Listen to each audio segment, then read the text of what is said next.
하나님을 따라 영으로는 하나님을 따라 살게 하려 함이라. 이 말씀으로 같이 은혜 받겠습니다. 저는 요즘 이렇게 눈이 좀 흐릿해졌구나, 그걸 느껴요.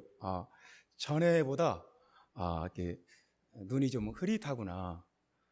그게 이렇게 느껴져요. 그리고 조금만 봐도, 책을 보거나 뭘 조금만 봐도 눈이 피로하구나, 그걸 훨씬 많이 느껴요. 전보다 더 자주 많이 느끼는 것 같아요. 그리고 어떤 체력도 좀 떨어졌구나, 그걸 느낍니다. 그러니까 옛날에는 어느 정도 힘든 일을 해도 바로 회복이 됐는데 요즘 그 회복 주기가 좀 길어졌어요. 그래서 제가 이제 무슨 생각을 하겠습니까? 나이를 체감하는 것입니다.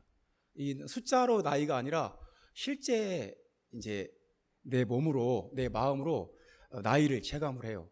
그리고 제가 그 설교 후에 고르는 찬송을 골라놓으면 이 젊은 세대들은 무슨 그런 찬양이 다 있냐고 이렇게 뭔가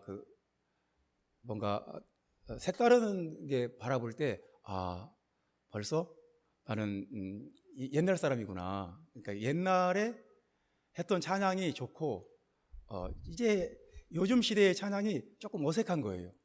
그리고 우리 젊은 청년들은 이제 제가 선택하는 찬양이 좀 어색하고 좀 무슨 트로트 곡 같다, 그렇게 느끼고 이제 이런 데서 내가 이제 좀 이제 사회적으로나 육체적으로나 이제 좀 나이가 있구나, 이 실감을 하는 거예요. 참 이걸 어떻게 막겠습니까? 이걸 뭐 어떻게 되돌릴 수 있겠습니까? 이걸 부정할 수 있겠습니까? 사도 바울도 그런 상황을 간파를 하고 그런 상황을 파악을 하고 거기에 대해서 어떤 새로운 비전을 제시를 했어요. 사도 바울이 고린도후서 4장 16절에 이렇게 말씀을 했습니다. 우리의 겉사람은 낡아지나 우리의 속사람은 날로 새로워지도다. 아마 사도 바울도 자기의 눈도 침침해지고 머리가 휘어지다 못해서 이제 머리가 빠지기 시작하고 치아도 한두 개씩 흔들리고 빠지고 또 피부도 이제 거칠어지고 또 기억력도 옛날 같지 않고 또 자신의 체력의 한계를 느낄 때 사도 바울은 절대로 어떤 상황이 좋았을 리가 없어요. 항상 굶고 많이 매맞고 감옥에 갇히고 또 힘들게 말씀 전하고 뭐 자기를 케어하고 자기 피부 관리하고 그럴 여유가 있는 사람이 아니었어요. 그러니까 영양 상태나 그분의 어떤 이 체력이나 이게 그렇게 좋지 않았겠다. 또 감옥살이도 많이 했고. 근데 사도 바울이 인정을 하는 거예요. 우리의 겉사람은 낡아진다, 아주 쇠퇴해진다, 후패해진다. 그런데 우리의 속사람은 날로 새로워진다. 그러니까 그 말씀으로 사도 바울은 위로를 받고 싶었던 것 같아요. 비록 어쩔 수 없이 내 겉사람은 낡아지지만 그보다 더 중요한 것은 내 속사람은 하나님의 성령 안에서, 말씀 안에서 또 기도하는 가운데 날로 새로워진다. 자기가 몸은 좀 약해져 있지만 머리는 좀 빠졌지만 그리고 좀 시력은 좀 떨어졌지만 청력도 좀 약해졌지만 기억력도 좀 떨어졌지만 그럼에도 불구하고 자신의 속사람은 날로 새롭다.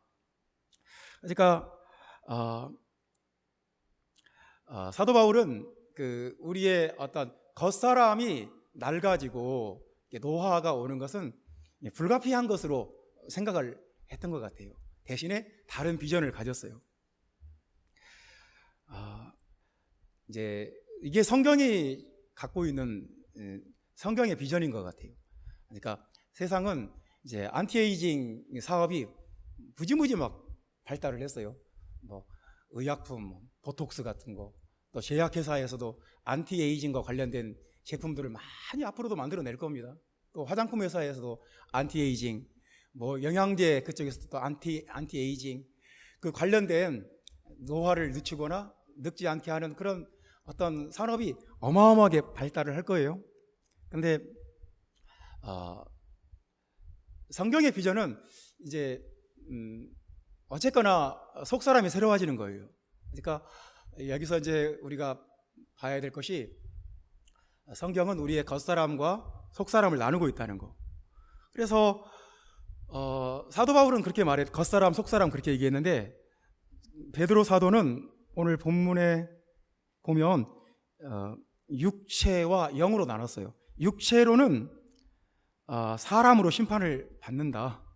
영으로는 하나님을 따라 산다. 그러니까 육체로는 사람으로 심판을 받는 거, 개인적인 종말이 다 있어요. 우리가 한 번 죽는 것은 정하신 것이에요. 한 번 죽는 것은 정해진 거고 그 위에는 심판이 있다는 거, 그 성경에 명백하게 말씀하고 있는 거예요. 우리가 틀림없이 육체로는 사람이기 때문에 늙고, 나이 들면 늙고 노화가 오고, 그래서 개인적인 종말을 맞이하게 돼요. 하지만 영으로는 하나님을 따라서 살게 된다. 이제 천국 가서 살게 된다 그런 얘기가 아니고, 지금 우리 영혼이, 우리가 영이 살게 된다. 그래서 성경은 확실히 그 육체적인 안티에이징보다 어떤 영적인 삶, 영적으로 살아있는 거, 이것을 훨씬 더 중요하게 생각해요. 이게 훨씬 더 중요하다. 그러니까 육체적으로 피부가 팽팽하고, 육체적으로 체력이 쌩쌩하고, 육체적으로 막 아주 동안 유지하고 있고, 이것보다 더 중요한 것이 하나님을 따라 영으로는 하나님을 따라 살게 하려 합니다. 이게 영으로 사는 거. 여기서 지금 살게 하려 합니다 이 말이 2절에도 나옵니다. 4장 2절 말씀 보면 육체의 남은 때를 살게 하려 함이라. 살게 하려 함이라. 6절에서도 살게 하려 함이라. 똑같은 말이, 한글 표현으로는 똑같은 말인데 전혀 달라요. 그러니까 2절에서 살게 하려 함이라는 그냥 기한을 채운다는 말이에요. 어떤 수명을 채운다, 남은 여생을 산다, 그런 말이고, 여기서 살게 하려 함이라 이 말은 어떤 생기와 어떤 활력과 어떤 생명의 힘을 얻어서 굉장히 활력 있고 활기차게 산다, 그 말이에요. 그러니까 몸이 약하고 힘들어도 영은 굉장히 활력 있고 활기 있게, 아주 생기 있게 생명을 얻어서 활기차게 살게 된다, 그 이야기예요. 그러니까 우리가 그 비타민 음료 광고하는 거 보면 막 사람이 하루 종일 지치고 피곤해 찌들었어요. 근데 마음도 힘들어요. 근데 그 음료수 한 병을 딱 까서 딱 마시는 순간 막 뭔가 활력이 솟고 막 힘이 생기잖아요. 이제 좀 그 오버해서 과장해서 표현한 거지만 그것을 이 말씀에 적용해 보면 좋을 것 같아요. 살게 한다는 말은 활력을 얻는다는 말이에요. 생명을 얻어서 성령의 능력으로, 말씀의 능력으로서 굉장히 활기차게 된다. 그래서 이 생수를 마시고 우리가 막 그 힘을 얻는다. 그리고 죽은 사람이 살아난다.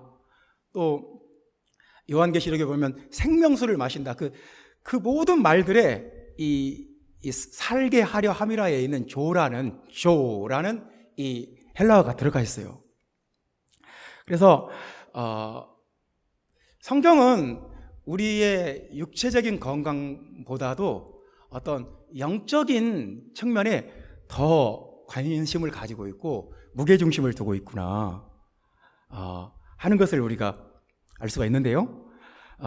여하튼 성경이 중요하게 생각하는 것은 우리가 하나님의 생명으로 막 살아나고 하나님의 그 성령의 능력으로 활기찬 사람이 되는 거고 아주 생기 있는 영혼이 되는 거. 그게 오늘 본문이 우리에게 주시는 말씀이에요. 그러니까 우리는 연약한 영혼들이에요. 그냥 날씨가 흐리고 계속 며칠 동안 비가 오고 이런 그 외부적인 상황에 의해서도 마음이 약해지고 마음이 우울해지고 뭔가 무기력해지는 게 우리예요. 우리 마음이, 우리 영혼이 굉장히 생각보다 연약하다. 그래서 쉽게 지치고 쉽게 낭망하고 쉽게 절망하는 그런 연약한 존재다. 그런데 오늘 그 베드로전서 4장은 그 어느 쪽에 지금 관심이 많냐면 이런 말씀들이 많이 나왔어요. 1절에는 마음, 6절에는 영, 7절에는 정신, 14절에는 또 하나님의 영, 19절에는 영혼. 그러니까 마음, 정신, 영, 영혼 이런 말들이 다 그거 아닙니까? 사실 마음, 정신, 영, 영혼 이게 다 어떻게 나눌 수가 있겠어요? 다 그건데 베드로 사도는 이 부분에 대해서 특별히 관심을 가지고 다 다른 헬라어를 썼어요. 1절에 마음 그러면 엔노이아. 이게 사람의 마음속에 있는 깊은 마음을 말해요. 깊은 마음, 깊은 의지, 어떤 뜻. 그리고 6절에는 영이 나오는데 이건 푸뉴마예요. 푸뉴마. 그러니까 푸뉴마는 영, 성령, 공기, 숨, 호흡. 우리의 어떤 영을 그렇게 묘사를 했어요. 우리가 숨 쉬는 공기, 어떤 호흡. 하나님의 성령 할 때도 푸뉴마입니다. 푸뉴마. 하나님의 성령도 푸뉴마고 우리의 영도 푸뉴마고 우리가 숨 쉬는 우리의 공기도 푸뉴마고. 그리고 7절에는 정신 이런 말이 나왔는데요. 정신은 소프로네오예요. 소프로네오. 이것은 제정신이에요. 제정신. 온전한 정신. 뭔가 취하지 않고 제정신. 아주 건강하고 건전한 정신을 말해요. 그리고 19절에는 영혼이라는 말이 나오는데 이건 더 푸시케예요. 푸시케. 이건 더욱 포괄적인 말이에요. 사람의 생명을 의미하기도 하고 사람 자체를 의미하기도 하고 그 사람의 존재를 말하기도 하고 그 사람의 생명을 의미하기도 하고 그 사람의 인생을 의미하기도 하고 삶을 의미하기도 하고 이 푸시케는 굉장히 함축하고 있는 뜻이 많아요. 그러니까 여러분 생각을 해봅시다. 그냥 영혼, 정신, 마음, 영 다 그게 그거예요. 이게 어떻게 나누겠어요? 근데 베드로는 그것과 관련해서 4가지의 다른 헬라어를 막 동원을 했어요. 그것은 사도 바울이 이것에 대해서 이 영적인 세계에 대해서 사람의 내면에 대해서 마음과 심령의 상태에 대해서 굉장히 관심이 많고 분명하고 정밀한 표현을 하려고 굉장히 노력을 한 거예요. 그게 중요하다고 생각을 한 거예요. 여러분 우리는 쌀이 중요해요. 우리는 쌀이 중요하니까 쌀과 관련된 수많은 단어들이 있어요. 우리는 어린 논에다가 모내기였다. 뭐라고 그래요? 이제 막 심어놓은 어린 벼를 모 그래요. 그게 좀 자라면 이제 벼 그럽니다. 그리고 그게 이제 알곡들이 나오면 나락 그래요. 나락. 그리고 그걸 베서 이제 나락을 도정을 해서 껍질을 벗겨서 우리가 먹을 수 있는 쌀로 가공을 해놓으면 그것을 쌀 그래요. 그리고 그 쌀에 물을 부어서 밥을 지어놓은 그 밥이라고 그래요. 밥. 그리고 쌀을 가루로 만들어서 빻아서 시루에 쪄놓으면 그걸 떡 그래요. 우리는 쌀이 굉장히 중요하니까 쌀과 관련된 수많은 단계들의 단어가 다 있어요. 그게 우리 삶에 굉장히 중요하기 때문에 그래요. 우리가 쌀 없으면 죽으니까. 우리가 밥을 안 먹으면 죽으니까 우리는 쌀과 관련된 수많은 단어들이 있는 거예요. 근데 영어로는 그냥 다 끝나요. 떡도 라이스, 밥도 라이스. 뭐 논에 심어놓은 벼도 라이스, 다 라이스예요. 그러니까 사도 바울이 마음, 영, 정신, 영혼 각각 다른 어떤 용어들을 썼다는 것은 여기에 대해서 뭔가 중요한 얘기를 하고 싶은 거예요. 우리 내면에, 우리의 마음에, 우리의 심령에, 우리의 영혼에 대해서 더 분명하게, 더 확실하게, 더 정밀하게 표현을 하고 싶은 거예요. 그래서 오늘 이제 여러분과 같이 생각할 말씀은 뭐냐면, 영으로 하나님을 따라 산다는 말이 그냥 하루하루 날짜 채우면서 하루하루 그냥 살아간다, 그런 말이 아니에요. 그냥 죽을 때까지 그냥 그 날짜 채우면서 살아간다, 그런 뜻이 아니라, 이 하나님을 따라 산다는 말은 하나님의 그 영으로 굉장히 막 활기차게, 생기 있게, 활력이 넘치게 산다, 그 말이에요. 그러니까 영혼이 생기가 있는 영혼이 되어야, 활기 있는 영혼이 되어야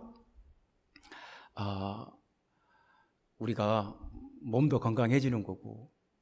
그러니까 성경의 방향은 항상 그래요. 영혼이 잘 되면 범사가 잘 된다, 그리고 육체가 건강한다. 이게 성경의 순서예요. 그래서 오늘 여러분과 같이 나눌 말씀은 뭐냐면, 영혼이 잘 되려면, 그러니까 좀 더 다르게 말을 해봅시다. 생기 있는 영이 되는 법, 활기 있는 영이 되는 법. 우리가 예수를 믿으면, 우리가 하나님을 믿으면 하나님 때문에 세상이 힘들고 괴롭고 세상살이가 쉽지는 않지 않습니까? 그렇지만 활기찬 영혼이 되는 법을 아는 거예요. 내가 굉장히 목이 마르고 지쳤는데 여기 가서 이걸 먹으면, 이 물을 마시면 내가 시원하고 내가 힘을 얻는다, 그걸 아는 거예요. 내가 지금 굉장히 허기지고 배가 고픈데 여기 가서 이걸 먹으면, 생명의 떡이신 예수를 먹으면 내가 살아난다, 그 방법을 아는 사람이에요. 그래서 이제 영혼이 잘 되는 법, 활기 있는 영혼이 되는 법, 아주 에너자이틱한 영혼으로 사는 법, 그걸 한번 생각해 봅시다. 첫 번째 말씀은 마음에, 같은 마음으로 갑옷을 삼으라, 그런 말씀이 있어요. 우리 1절 말씀 다 같이 읽어봅시다. 그리스도께서 이미 육체의 고난을 받으셨으니 너희도 같은 마음으로 갑옷을 삼으라. 이는 육체의 고난을 받은 자는 죄를 그쳤음이니. 여기서 이런 말씀이 있어요.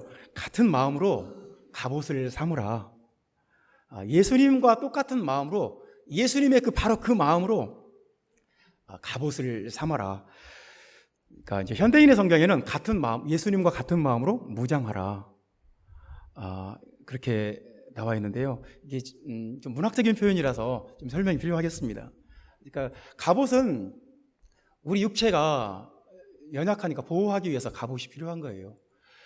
막 활을 쏘고 또 막 창을 던지고 막 칼을 휘두르는 이 전쟁터에서 내 육체는 얼마나 연약합니까? 칼 앞에서 내 몸이 얼마나 연약해요. 또 창 앞에서, 또 활, 이 모든 막 몽둥이와 막 이런 그 살상 무기들 앞에서 내가 얼마나 연약합니까? 그래서 갑옷이 내 자신을 보호하기 위한 최소한의 보호 요건인 거예요. 최소한도로 갑옷을 입어야 되는 거예요. 그래서 이제 그런 예수님의 마음을 가지면 그것이 내 마음의 갑옷이 된다.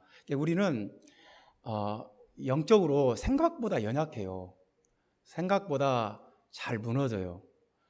우리가 영적으로 우리 마음이 되게 강한 것 같지만 생각보다 잘 무너지고요. 생각보다 연약해요. 그래서 우리에게는 뭔가 갑옷이 필요해요. 내 마음을, 내 영혼을 보호해 줄 수 있는 갑옷. 그렇지 않으면 항상 막 마귀가 불화살을 쏘고 막 뭔가 그 상처를 받고, 세상 사는 게 만만치 않아요. 막 어디서 어떤 게 날아올지 몰라요. 그래서 내 마음을 지킬 수가 없어요. 내 영혼을 지켜낼 방법이 없어요. 그래서 성경이 우리에게 주는 해법은 뭐냐면 예수님과 같은 마음으로 갑옷을 입어라. 예수님과 같은 마음을 가져라. 근데 이제 이게 무슨 말이냐면 예수님과 같은 마음이 예수님이 세상에 오실 때 어떤 마음으로 오셨겠어요? 그냥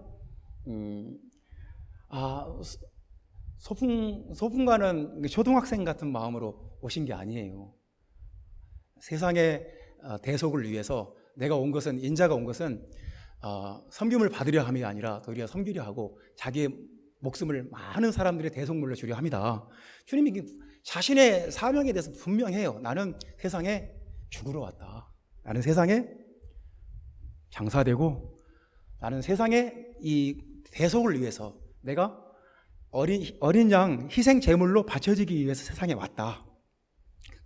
그 주님의 그 마음이 세상에 오실 때 그냥 소풍 가는 어린 아이의 마음으로 오신 게 아니죠. 마찬가지예요. 우리 남자들이 군대 갈 때 뭔가 마음의 각오를 갖고 의지를 굳게 하고 군대를 가요. 이게 정말 이게 중요한 거예요. 군대 갈 때 한번 신나게 놀다 와야지 그런 마음으로 가는 사람은 없어요. 아무리 힘들고 어려워도 이를 악물고 주어진 기간 동안 잘 참고 견뎌야지. 아무리 힘들어도 시간은 지나가니까 어차피 그날은 오게 되어 있으니까 그날까지 아무리 힘들고 어려워도 타령하거나 뭐 군기사고 치지 않고 끝까지 잘 견뎌내야지. 그런 어떤 각오와 의지와 결심을 가지고 군대를 가는 거예요. 만약에 군대를 갔는데 그냥 그런 어떤 그 생각이 없이 그런 마음이 없이 갔다 그러면 못 견뎌요. 그런 마음으로 군대 가서 군대 생활해도 어느 순간 빠졌다는 말을 들어요. 빠졌다는 말이 군대에서 전문 용어인데 그 어떤 그 결심과 의지가 약해졌다는 거예요. 어떤 그 긴장감과 그 군인으로서 가지고 있어야 될 어떤 그 강한 어떤 의지력이 너 좀 약해졌구나. 군대에서 너 빠졌구나. 그런 말 들으면 굉장히 그게 조롱하는 말입니다. 이제 빠졌다는 말을 자꾸 듣다 보면 이제 기합 받아요. 너 좀 빠졌다. 이리 와. 기합 좀 받아야 되겠다. 그러니까 예수님과 같은 마음으로 갑옷을 삼으라는 말은 우리가 사는 곳은 세상이에요. 우리가 물과 성령으로 거듭나고 구원받은 영혼인데 정작 우리가 살고 있는 것은 천국이 아니라 세상이에요. 그래서 세상에서 어떤 일을 당할지 몰라요. 무슨 말을 들을지 모르고 어떤 일이 나에게 닥쳐올지 몰라요. 그래서 정신 바짝 차리고 마음의 갑옷을 딱 입고 있어야 돼요. 육체의 남은 때를 사는 동안 둘 중에 한 가지예요. 육체의 남은 기간을 사는 동안 그냥 3절에 있는 대로 음란과 정욕과 술취함과 방랑과 향락과 무법한 우상숭배와 이방인의 뜻을 따라서 이게 마음이 그 긴장이 풀려버리면 영적인 긴장이 풀려버리면 이런 6가지 세상 죄악에 자기도 모르게 이렇게 휩쓸려 가버려요. 그래서 형제자매 여러분, 우리가 구원받은 백성으로서 복음의 진리를 받고 구원받은 백성으로서 우리 영적으로 잘 되고 영적으로 활기를 유지하려면 첫 번째 중요한 것이 마음의 어떤 영적인 긴장감이 필요해요. 내가 정신 바짝 차리고 기도해야지. 아니면 한순간에 마귀가 역사한다니까요. 그러니까 형제자매 여러분, 여러분이 영혼이 잘 돼야 돼요. 여러분의 영혼을 무엇보다도 여러분의 마음을 지켜야 되고 여러분의 영혼을 지켜야 돼요. 세상이 만만치가 않아요. 그래서 아무리 세상이 힘들고 어려워도 여러분의 마음을 지켜낼 수 있는 그 갑옷이 필요해요. 예수님과 같은 마음, 고난을 자청하는, 고난을 각오하는 그 예수님과 같은 마음, 예수님의 마음, 그 마음이 여러분 안에 있기를 주님의 이름으로 축원합니다. 사람은요, 돈 있고 시간 있으면 뭐 할까요?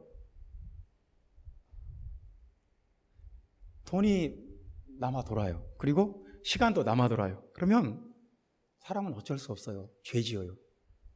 그러니까 사람은 조금 바쁘고 힘들어야 돼요. 그래서 내가 막 힘들다, 그리고 바쁘다, 막 정말 매일매일 할 일들이 막 나에게 있다, 감사해야 돼요. 나는 정말 바쁘다.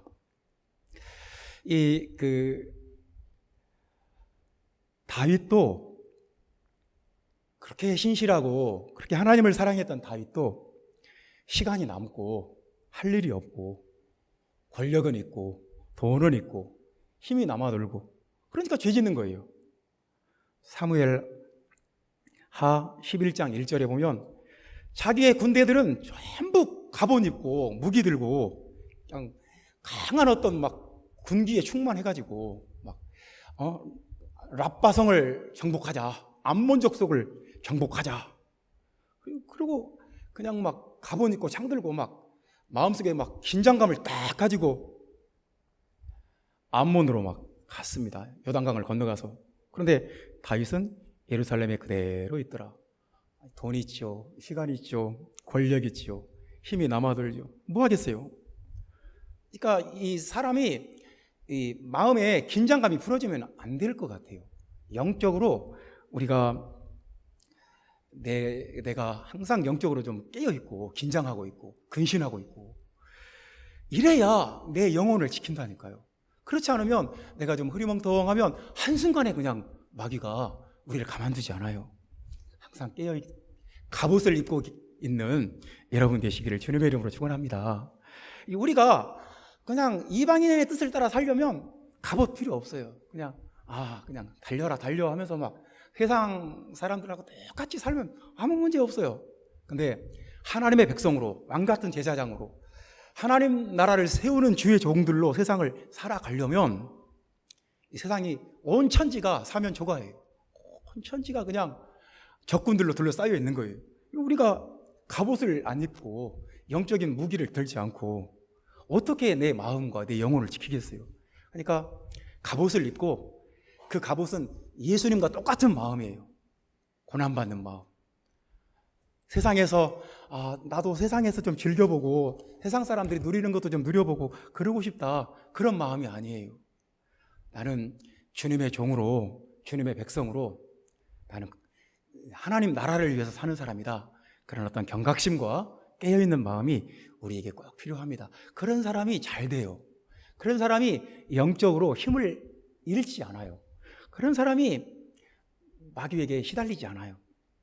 형제자매 여러분, 여러분이 예수님과 같은 마음으로 갑옷을 입으시기를 주님의 이름으로 축원합니다. 두 번째 말씀은 이제 7절 말씀에 있는데요. 우리 다 같이 한번 읽어봅시다. 7절 말씀에 있습니다.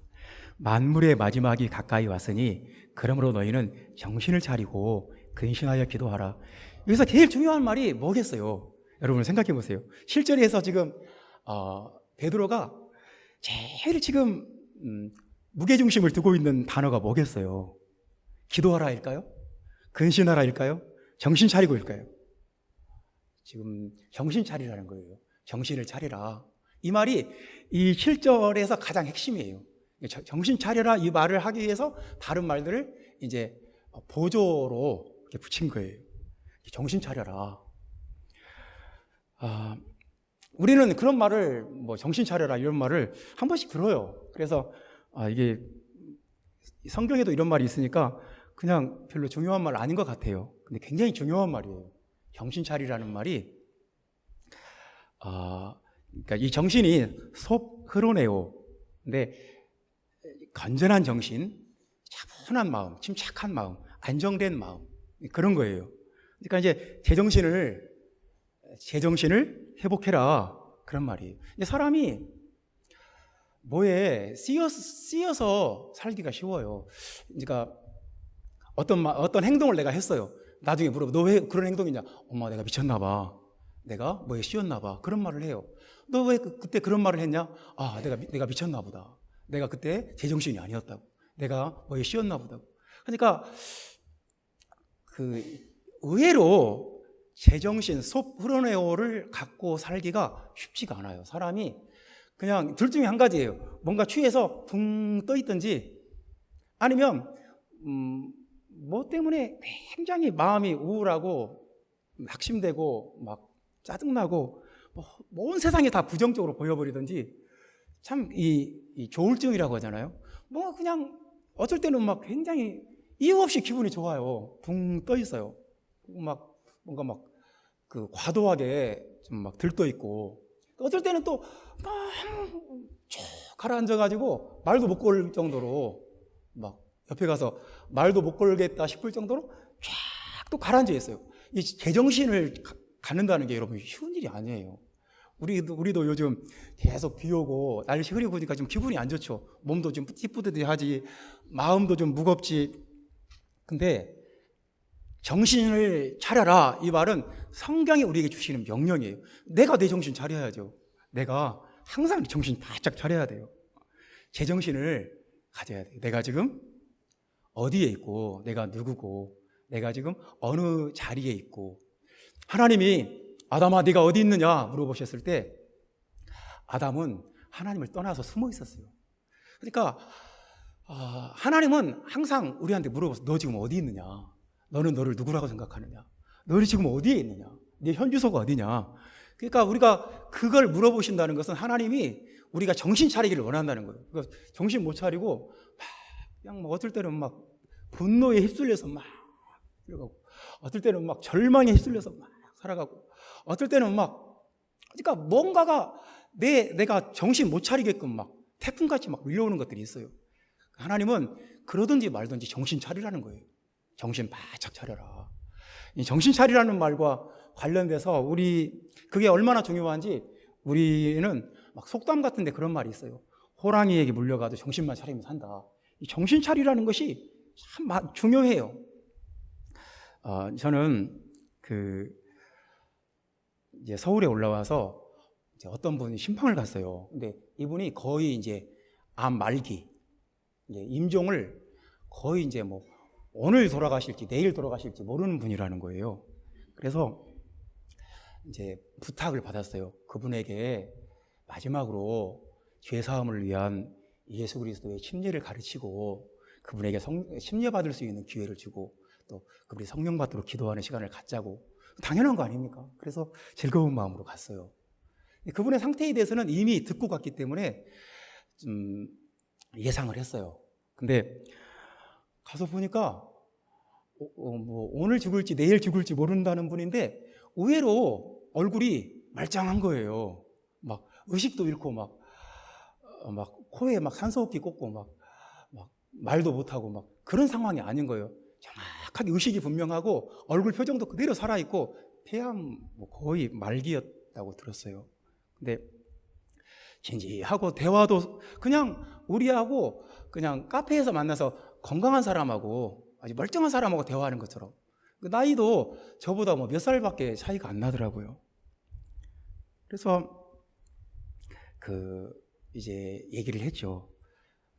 이제 돌아가실 날이 얼마 남지 않았는데 죄사함을 받아야 된다고, 예수 그리스도 이름으로 침례받을 때 죄사함 받는다고 했으니까 그 말씀에 순종할 생각이 있느냐고. 그때 놀랍게도 그분이 이런 지하에 딱 거부를 해버리는 거예요. 됐다고, 싫다고. 그러니까 이제 그래서 그러니까 사람이 오늘 죽을지 내일 죽을지 모르는데도 이렇게 자기 주관과 자기 고집이 있을 수 있구나. 사람이 우리가 생각할 때 그래요. 내가 내일 죽을 수도 있어요. 그러면 마음속에 모든 고집과 어떤 집착과 욕심과 어떤 내가 누구를 되게 미워했어요. 근데 내일 죽어요. 그럼 내려놓지 않을까요? 아유, 내일 죽는데 내가 그 사람에게 평생 가졌던 어떤 상처와 미움을 계속 갖고 있을 필요가 뭐가 있어요? 그렇지 않습니까? 이제 내가 오늘 죽을지 내일 죽을지 모레 죽을지 몰라요. 죽음이 거의 코앞에 왔어요. 그런데 이분하고 이제 한 1시간 넘게 얘기를 했던 것 같아요. 근데 직장 생활하면서 직장에서 스트레스를 말도 못하게 많이 받았대요. 되게 성격이 좀 섬세하고 여린 분이더라고요. 그 직장에서 너무 스트레스를 많이 받아가지고 폐암이 왔다는 거예요, 자기가. 그래가지고 그 억울함과 그 상처와 그 분노가 지금도 마음속에 있는 거예요. 그분 마음속에. 그리고 고집도 있고 자기 방어도 분명히 있어요. 그래서 사람이 죽음이 코앞에 이르러도 저럴 수 있구나. 제 예상과는 전혀 달랐어요. 이제 거의 죽음이 임박하면 마음속에 자기를 무겁게 했던 그 모든 것들, 자기를 억누르고 있었던 그 모든 것들을 다 이제 내려놓고 홀가분해질 줄 알았어요. 그래서 뭐 고집도 없고 자기 방어도 없고 어떤 말이 잘 통할 줄 알았어요. 근데 전혀 예상 바뀌었어요. 그래서 사람이 자기 마음을 내려놓는다는 것이 저렇게 어렵구나. 여기서 지금 성경이 정신을 차리라는 말이 그 말이에요. 우리가 평생 살아가면서 뭐가 쌓여요. 어떤 상처받은 것도 있고, 막 모멸감을, 수치심을 느낀 것도 있고, 당한 것도 있고, 그래서 막 원수를 갚아주고 싶은 마음도 있고, 미운 마음도 있고, 그래요. 근데 그런 것이 내 마음속에 있으면 이제 그게 나를 주장을 해요. 내가 제정신이 아닌 거예요. 그런 것이 내 마음속에 가득하면 나는 제정신으로 못 살아요. 막 제정신으로 못 산다니까요. 그래서 인생이 망가져 버려요. 인생이 되게 망가지고 고통스러워져요. 그래서 형제자매 여러분, 우리가 정신을 차리고 근신하고 기도해라. 거꾸로 해도 됩니다. 여러분, 기도하고 근신하면 정신을 차리게 됩니다. 우리가 하나님 앞에 나와서 막 기도하고 또 하나님의 말씀 묵상하고 그러고 나면 제정신이 확 돌아와요. 별것도 아닌데, 아무것도 아닌데 내가 여기에 묶여 있었구나. 형제자매 여러분, 막 자녀를 학대하는 부모가 있다고 합시다. 제정신이 아닌 거예요.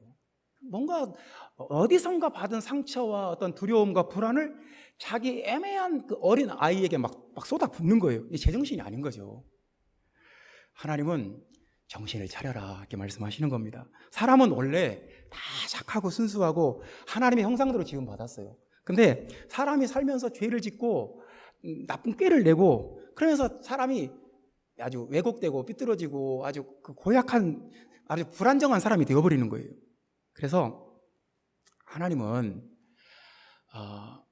우리가 정신 차려야 돼요. 정신 차려라. 이건 하나님이 대신 해줄 수는 없는 거예요. 네가 네 정신 차려라. 여러분, 우리가 하나님 앞에서 내가 막 맨정신으로 못 살고 막 무슨 어떤 무엇에 내가 지금 씌워서 사는지, 내가 지금 막 뭐에 지금 미쳐서 살고 있는지 그럴 수도 있다니까요.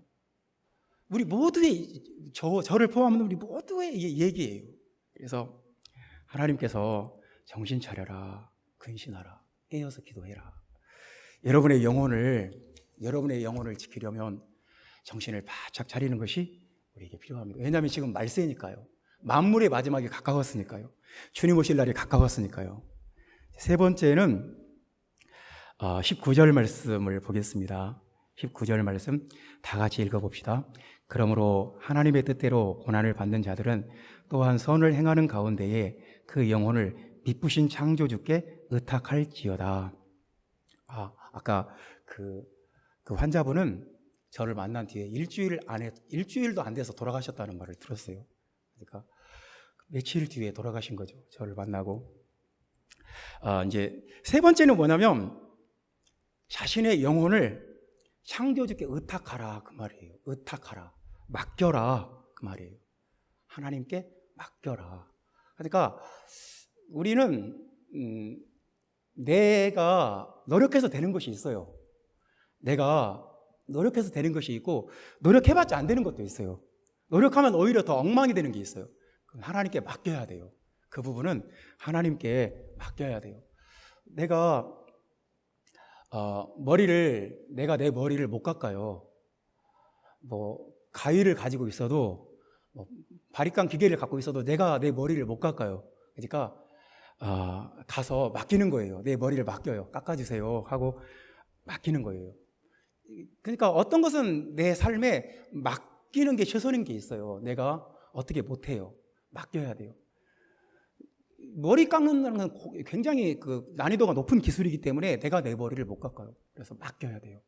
돈도 마찬가지예요. 돈도 굉장히 중요하고, 그래 내가 돈을 가지고 이 돈을 가지고 주식을 해봐야 되겠다. 내가 이 돈을 가지고 부동산 투자를 해. 아무나 되는 게 아니에요. 정말 이건 프로들의 세계이기 때문에 아무나 할 수 있는 게 아니에요. 내가 주식을 한번, 이게 제 생각에는 그래요. 아무나 못해요. 그래서 맡겨요. 펀드 매니저 있는 회사에, 투자금융 회사에다가 돈을 맡겨요. 그러면 그 펀드 매니저들이 약간의 수수료를 받으면서 내가 맡겨놓은 돈을 이렇게 여기저기 막 분산 투자를 해가지고 이렇게 키워놔요. 이렇게. 그러니까 물론 적금 넣는 것보다는 조금 위험성이 있지만 그래도 수익률이 훨씬 높아요. 돈은 굉장히 복잡하고 난이도가 높은 개념이기 때문에 내가 어떻게 못해요. 그냥 맡겨야 돼요. 그 관리하는, 그 잘하는. 이 돈은 내가 돈을 막 욕심을 내면 더 안 되는 것 같아요. 돈은 하나님께 맡겨야 돼요. 하나님 알아서 하세요. 그러면 하나님이 채워주시는 것 같아요. 그러니까 내가 머리 깎는 것도 맡겨야 되고 돈도 은행에 맡겨야 되고 심지어 오늘은 뭘 맡기라고 하냐면 영혼을 맡기라는 거예요. 우리 영혼.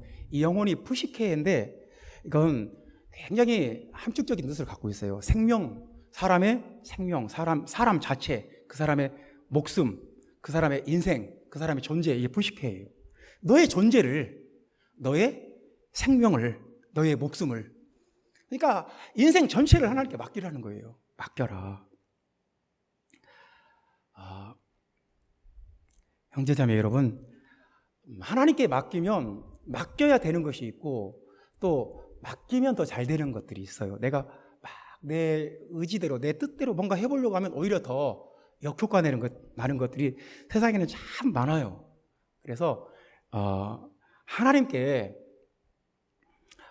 여러분의 영혼을, 여러분의 삶을, 여러분의 생명을, 여러분의 인생을 맡기셔야 돼요. 어떤 것은 아무리 내가 고민하고 마음 쓰고 막 그것 때문에 힘들어해도 이게 하나님께 맡기는 것 외에는 다른 방법이 없는 게 참 많아요.